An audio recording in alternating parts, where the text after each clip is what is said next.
So this week I read this book called Laziness Does Not Exist by Devon Price, this PhD grad from America. And she basically talks about the fact that laziness does not exist. Anyway, okay. She talks about that being lazy is okay, and I basically wrote tons of notes in my notebook, as you can see, and I just want to share like 9 or 10 things that I kind of got out of the book, and I think that it's important that everyone knows about and starts thinking about, because I really think we've been quite brainwashed and we haven't even really realised. So let's go.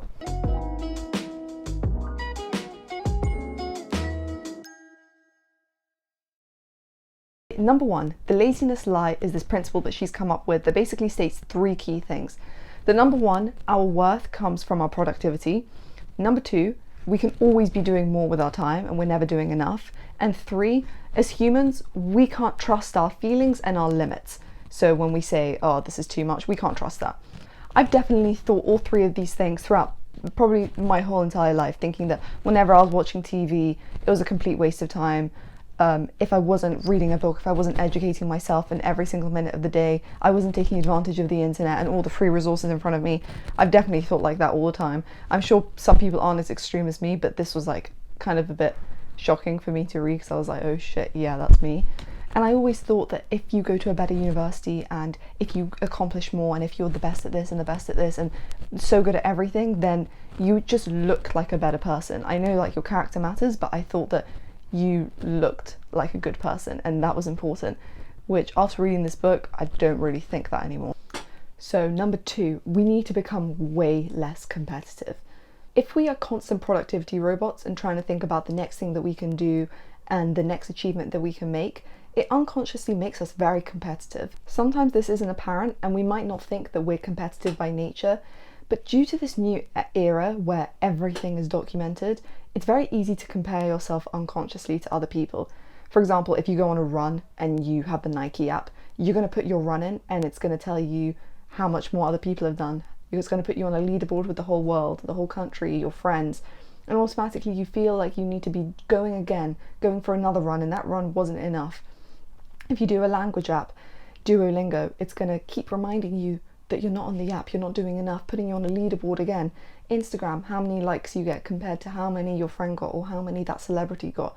Unconsciously, there's always a competition due to this productive nature that we're all in. Although these apps have some benefits, which like they motivate you to do things that you might not have done before, competitiveness is not good when it's at the extreme, because it seeps into our personal lives and no one likes that friend that's too competitive, or the girlfriend or boyfriend that's just always trying to win the argument. It's not a nice look. And if you everything in your life is about winning, then you're going to find it very hard in your personal life to have any good connections, because when people share their successes with you, instead of being happy, instead of taking on that positivity for yourself, you're going to be like, oh, how can I win? How can I be better? And like, how tiring is that? 3, we need to realize that we can't be an expert at everything. I'm so guilty of this, and especially now when I don't really have anything to do and the internet is there and I can learn anything in the click of a hand. It's very difficult for me to not want to do everything because I like so many things. It's the same with people that watch the news constantly. They pride themselves in how much they know about what's going on in the world and all of the things, all the updates. They know how many COVID cases there have been, and like, oh, who cares, firstly? Secondly, it's an awful thing to watch the news constantly. It's not a good thing. No one should pride themselves in that, because firstly, people that watch the news more, it's been proven that they have increased levels of fear.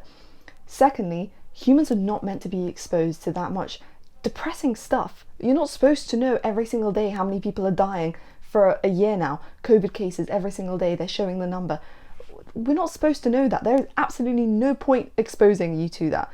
I would recommend completely just not watching the news, at least in the COVID period, unless there's an announcement, because it just puts your day down. I mean, it's sad and you can acknowledge it's sad, but it doesn't bring any benefit to your life. If you've been told that you've been good at everything since a young age, this wanting to be an expert at everything thing kind of comes with you throughout your whole life. You've constantly been praised that you can do anything. Whenever you do something, you do it well, and so you feel like you just need to keep going, keep tackling the next thing and keep up that status that you can do it all.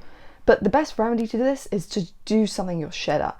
And when you do something you're shit at, you'll actually enjoy the process more rather than the end goal, rather than the accomplishment. And then you'll feel happier and you won't be so stuck to that kind of idea of yourself that everyone kind of puts on you and that you put on yourself. Doing one job well means letting other responsibilities go. You can't do so many things at the same time. We are not meant to function that way. So this is when prioritization really comes in, and you need to think about, what do I actually want? What do I actually want to put my energy into? Because we only have so much before we go into burnout. 4, procrastination is a completely natural thing, but it is also something that we can improve at. Wasting time is completely inevitable, and procrastination needs to be seen as like a productive downtime. Our body is literally craving a break. It is signaling to you, I can't do this anymore. And most of the time what we do is we completely ignore it. It's like what she said about the myth. It's that we never can trust our own limits and feelings. That's what society has drilled into us. Because I get that sometimes hard work is good and that we need to sometimes push ourselves so that we can improve. But when it comes to every single day, you are constantly going over to limit, going to bed exhausted, feeling drained, and not feeling fulfilled with the process of whatever you've done, then I don't think that's a good thing. And I think you need to cut back on something in your life instead of letting this laziness lie be drilled into you and think that you're crap and that you're lazy when you're not. It's just normal. It's just this capitalist society has just drilled that productivity is the only thing we have. 5, we need to become more empathetic to the people that we label as lazy. I believe, and I think the author also thinks this, but didn't exactly write it, that all people have an intrinsic desire to want to do things. Humans are naturally happy and productive and want to accomplish things and do the things they love. So when this doesn't happen, it's for a reason. It's not because some people are lazy and some people are not. It's because the lazy usually are apathetic or depressed. But instead we title them as lazy instead of actually looking at the core reason why one would not want to do things. It's like when people say homeless people are just lazy. They chose to be in that position that they are. They can't find, why don't they just go get a job? Humans are very good at blaming someone's sadness on them being lazy. We've gotten into a very good habit of doing that when it's just completely not true. What I'm trying to say is that it's much more effective to get curious about a person and to get curious as to why they're lazy, why they don't do anything, because there's always a reason. They've been failed in some way by society, by their family, by their friends, making them that way. We need to get more comfortable with seeing different ways of living life, because I really think that after Corona, that's also going to happen. People are going to start living in different ways. Capitalism is rooted in Christianity, and salvation comes from hard work. And so it's just so ancient, this whole theory that we're all brainwashed with, when everyone should just live how they want to live. And if they're not doing the 9 to 5 like you are, then maybe you should get out the 9 to 5 if you're so resentful of them, you know? 6, autonomy works, and COVID is slowly showing that. Flexible schedules work. We've literally seen this throughout Corona. Although people are having increased mental health problems because we're stuck at home the whole entire time, obviously, people are liking being able to plan their day. And it's been shown that when you don't have that boss or that person just shouting down, telling you everything to do, then you're able to be more productive in the workplace. You'll be able to be more productive with your work because everyone is different. And when you can organize your own time the way that you want to do it, the results are far better. I always just have this image of like people coming into the workplace, zombied out, 9 a.m, going to the trying to get some water because they just want to chat and have a break. And then they get ushered back to their desks, and then they have another cup of coffee, and it seems like no one is satisfied. Everyone's waiting for 5 p.m, and you're using coffee as this like romanticized thing, like, oh, let's have some coffee. But why are we all drinking so much coffee? Has anyone like thought of this? It's just stupid. Like, clearly we're doing something wrong if the human body can't do all of this without coffee. Like, wouldn't it be better just to slow everything down a little bit? We don't need to be so fast. 7, we need to learn how to savor things.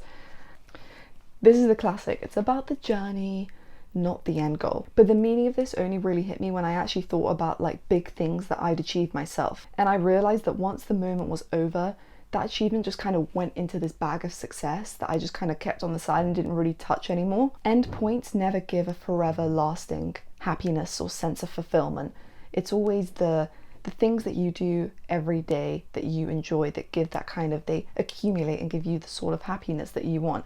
So never end for the end goal. Try to always enjoy what you're doing. 8. Don't be addicted to being overuseful to everyone in your life. There's a difference between providing help to someone and being someone's crutch or their therapist. Instead of offering our help 24/7 and literally being a blank slate for someone to use that at their disposal, it's much better to be there for someone and allow them to troubleshoot their own problems, because otherwise they'll become way too dependent on you, you won't be able to handle it, and they won't listen to you either. If we allow people to be empowered and to troubleshoot their own problems, they'll be happier in the long term.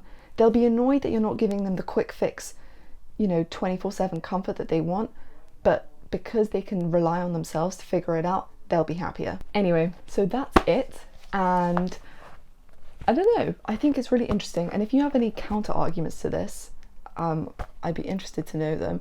But I think it's true. I think it's time society kind of takes the back wheel and stops buying into this crap that we just need to be machines, because who wants to be a billionaire by 25? What are you going to do for the rest of your life? It's better if things are a bit slower and it takes longer to achieve things. Like that's a nicer feeling, We're supposed to live for our age, not everything be so quick and be overworked and be told by everyone that's a good thing we're overworking. Humans, we're all so emotional, no matter who you are. We need to cater to that way more and just realize that people carry a lot of their crap from the past with them, so it contributes a lot to how they act in the present. But the author concludes that compassion is the answer, and it's nice to read her book because she kind of says, I'm really shit at all these things, I judge everyone, like I do all this stuff, but I'm trying. And it's true, like I'm exactly the same. I'm definitely not an angel, but at least if we have these things in the back of our mind, and every time that we're pushing ourselves, we think, why am I doing this? Like, do I need to be? Would I be happier doing something else, relaxing? Or am I just scared that's not enough? Just relax, who cares? Like, you'll be happier, Yeah, that's it. I hope you enjoy and got something out of it. Bye.